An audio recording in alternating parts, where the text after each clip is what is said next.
Hello everyone. তো আজকে দেখো রান্নায় কিন্তু একটা স্পেশাল জিনিস আছে। তো এই দেখো এখানে হচ্ছে পেঁয়াজের কলি ভিজে রেখেছি।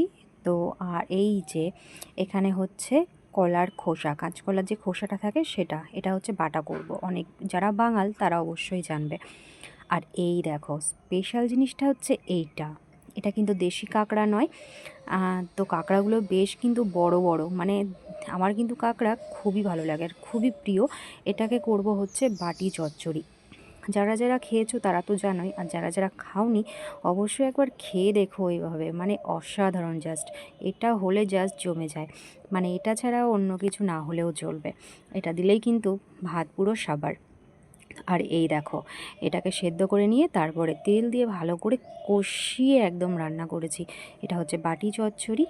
তো কেমন লাগছে দেখতে, দেখে অবশ্যই লোভ লাগছে।